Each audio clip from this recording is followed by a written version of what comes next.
আল্লাহ বলেন আল্লাহু ওয়ালিউল্লাযিনা আমানু ইখরিজুহুম মিনাল যুলুমাতি ইলান নূর। আল্লাহ রাব্বুল আলামিন হলেন ঈমানদারদের বন্ধু। এইজন্য আল্লাহ রাব্বুল আলামিন তাদেরকে কুফরির অন্ধকার থেকে ঈমানের দিকে পথ দেখিয়েছেন। সুবহানাল্লাহ। প্রাণের ভাইরা, আমি সেই সমস্ত মানুষদের ব্যাপারে আল্লাহ কি বললেন? যে মানুষগুলো আল্লাহর নির্দেশ পালন করলেন, ইসলামের জন্য নিজের বাবাকে ত্যাগ করলেন। ও প্রাণের ভাইরা, ইসলামের জন্য নিজের মাটি ছাড়লেন, ইসলামের জন্য নিজের দেশ ত্যাগ করলেন। এ মুসলমানেরা এইদিকে মনোযোগ রাখুন। প্রাণের ভাইরা, আল্লাহর নবীর সাহাবীদেরকে যখন আল্লাহ রাব্বুল আলামিন আদেশ করলেন মক্কা ত্যাগ করো, মক্কা থেকে মদিনার দিকে যাও, প্রাণের ভাইরা, হযরত আব্দুর রহমান ইবনে আউফ রাদিয়াল্লাহু তাআলা কোটি কোটি টাকার সম্পত্তির মালিক ছিলেন। হযরত আব্দুর রহমান ইবনে আউফ রাদিয়াল্লাহু তাআলা কোটি কোটি টাকার সম্পত্তির মালিক ছিলেন।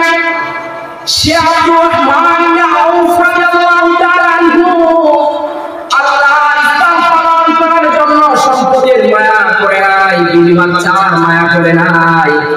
প্রাণের ভাইরা, এই পৃথিবীর মধ্যে এমন মানুষ পাইবেন নাকি ইসলামের জন্য, ইসলাম সামনে রেখে নিজের কোটি কোটি টাকা মক্কার মধ্যে ফেলে দিয়ে, নিজের বাড়ির মধ্যে ফেলে দিয়ে আল্লাহকে পাওয়ার জন্য দেশ ছেড়েছে?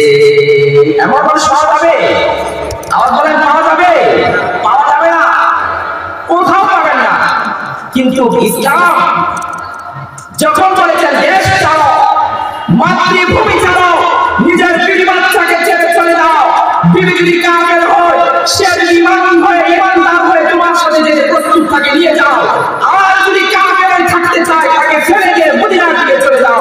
আল্লাহর নবীর সাহাবায়ে কেরামগণ আল্লাহর ইসলাম পালন করার জন্য, আল্লাহর নবীর নির্দেশনা মানার জন্য নিজের সম্পদকে ফেলে দিয়ে, নিজের বিবিকে ছেড়ে দিয়ে তারা মদিনার দিকে হিজরত করেছেন। সুবহানাল্লাহ। এই জন্যই তো আল্লাহ রাব্বুল আলামিন এদের এক ওয়াক্তের নামাজের মধ্যে আপনি আমি নামাজ পড়লে 10টা সব পাই কিনা আপনার সন্দেহ আছে, তাদের ব্যাপারে আল্লাহ কি? প্রাণের ভাইরা, আল্লাহ নবীর সাহাবায়ে কেরামের আমলে তো দাম কেন ছিল? আল্লাহ রাব্বুল আলামিন যখন আদেশ করলেন নিজের আত্মীয়-স্বজন যখন কাফের থাকে আর তাদের সামনে যখন জিহাদের ময়দানে নামবে, নিজের বাপকে ছেড়া যাবে না, নিজের ভাইকে ছেড়া যাবে না, মারা যাবে না। আল্লাহর কালেমা উদ্দিন করার জন্য, আল্লাহর কালেমার পতাকা উপরে ওঠানোর জন্য কাফের ভাইকে যদি হত্যা করতে হয়, হত্যাই করতে হবে। নিজের বেঈমান বাপকে যদি ছাড়তে হয়, ছাড়তে হবে। নিজের বেঈমান বাবার বুকের মধ্যে তীর চালানোর জন্য যদি বলা হয়, চালাতেই হবে। প্রাণের ভাইরা, বদরের যুদ্ধ 2 হিজরির মধ্যে রমজান মাসের 17 তারিখে অনুষ্ঠিত হয়েছিল। এই সময়ে মুসলমান বাহিনীদের কাছে 70 জন বেঈমান মক্কার কাফেররা বন্দী হয়েছিল।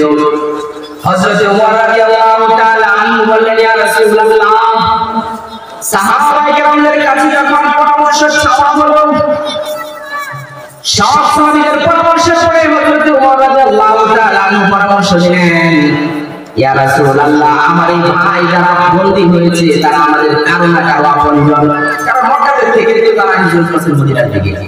তো মক্কার মানুষের সাথে যুদ্ধ, এই যুদ্ধের ময়দানে যারা বন্দী হয়েছে এই মুসলমানদের ভাই নাইলে আত্মীয় নাইলে বাবা, এরাই ছিলেন।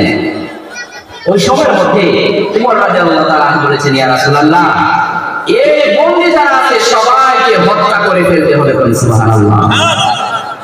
প্রাণের ভাইরা, যদি ওমর বলেন কিভাবে হত্যা করতে হবে? যে বন্দী, সে যারা বন্দী হয়েছে তাদের আত্মীয় যারা মুসলমান আছে, সেই মুসলমান আত্মীয়গুলাই বন্দী কাফেরদের বুকের মধ্যে তরবারি দিয়ে হত্যা করতে হবে। প্রাণের ভাইরা, আল্লাহর নবীর সাহাবায়ে কেরামগণ ওই পরীক্ষার মধ্যে সবচেয়ে বেশি মজবুত ছিলেন। সেই সাহাবায়ে কেরামগণ নিজের আত্মীয় চিন্তাটা ইসলামের বিরুদ্ধে গেলে, নিজের আত্মীয় বলেন, বাবা বলেন, ভাই বলেন, তারা ইসলামের বিরোধিতা করে, তারা যদি আল্লাহ এবং আল্লাহর রাসূলের বিরোধিতা করে, সেই সময়ে সেই সাহাবায়ে কেরামগণ তাদেরকে পরোয়া করতেন না। আত্মীয়তার সম্পর্কের জন্য তারা তাদেরকে ছাড় দিতেন না। তারা তাদের সাথে বিরোধিতা করতেন, কারণ তাদের কাছে ইসলামী আগে কোনো আত্মীয় ছিলি না, বাবা ছিলি না, কোনো ভাই ছিলি না, সন্তান ছিলি না। প্রাণের যারা ইসলামকে তারা আগে রেখেছেন বলে আল্লাহ রাব্বুল আলামিন তাদের আমলের মধ্যে এত মান মর্যাদা সৃষ্টি করে দিয়েছেন। আল্লাহ রাব্বুল আলামিন সূরা মুজাদালা 22 নম্বর আয়াতের মধ্যে বলেন, আল্লাহ রাব্বুল আলামিন বলেন, লা তাজিদু কওমান ইউমিনুনা বিল্লাহি ওয়াল ইয়াউমিল আখির ইউআদুনা মান হাদ্দাল্লাহা ওয়া রাসূলাহু ওয়ালাউ কানু আবাআহুম ওয়া আবনাআহুম ওয়া ইখওয়ানাহুম ওয়া আশীরাতাহুম। সুবহানাল্লাহ। আল্লাহ রাব্বুল আলামিন আয়াতে কারিমার মধ্যে বলেন, ও নবী, আপনার সামনে একটা ঈমানদার ব্যক্তিদের দল আছে, ঈমানদার মানুষদের একটা জামাত আছে, তারা আল্লাহর দুশমনদেরকে ভালোবাসেন না। সুবহানাল্লাহ। আল্লাহ নবীকে বলছেন, আপনার সামনে একটা ঈমানদার বাহিনী আছে। ঈমানদার বাহিনী মানে সাহাবায়ে কেরামকে বলতেছেন, হে নবী, আপনার সাহাবীরা কেমন ঈমানদার জানেন? এরা কেমন ঈমানদার? তারা আল্লাহর শত্রুকে ভালোবাসে না, তারা আল্লাহর নবীর দুশমনদেরকে ভালোবাসে না। ওই দুশমনটা বলার গান আবাহুম, ওই দুশমন মানুষটা যদিও তার বাবা হয়, আল্লাহ বললেন অথবা তার ভাই হয়, তার ছেলে হয়, তারপরও তারে ভালোবাসে না। কারণ সে কার বিরোধিতা করে? আল্লাহর বিরোধিতা করে। সে কারে মানে না? রাসূলকে মানে না। আল্লাহর বিরোধিতা যে করবে, রাসূলের বিরোধিতা করবে, তার সাথে আমাদের কোনো ভালোবাসার সম্পর্ক নাই। কি না বলে? আল্লাহ বলেন, এই মানুষটা, এই মানুষগুলো বাবাকেও ভালোবাসে না, বাবার সাথে সম্পর্ক রাখে না, নিজের সন্তানদেরকেও ভালোবাসে না, সন্তানদেরকেও মহব্বত করে না। তারা নিজের ভাই হলেও ভাইয়ের কোনো পরোয়া করে না।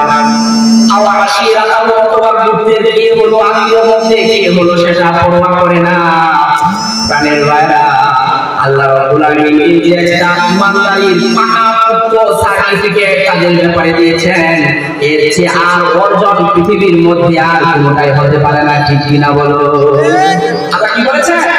আপনার সামনে এমন একটা ইমানদারের দল আছে, এদেরকে আপনি কখনো এমন পাবেন না যে তারা আল্লাহর দুশমনকে ভালোবেসেছে, তারা আল্লাহর নবীর শত্রুকে ভালোবেসেছে।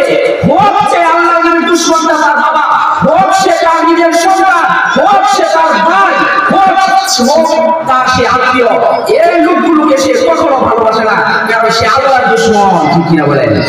সে রাসূলের দুশমন। এই রাসূলের দুশমনের সাথে, আল্লাহর দুশমনের সাথে সেই লোকগুলো কখনোই সম্পর্ক রাখে না। সুবহানাল্লাহ। এবার বলেন, আপনি যদি আপনার বন্ধুর জন্য নিজের জান ত্যাগ করতে পারেন, নিজের বাড়ি ছাড়তে পারেন, নিজের সন্তান ছাড়তে পারেন, এই বন্ধুকে আপনারা কখনো ফেলে দিবে?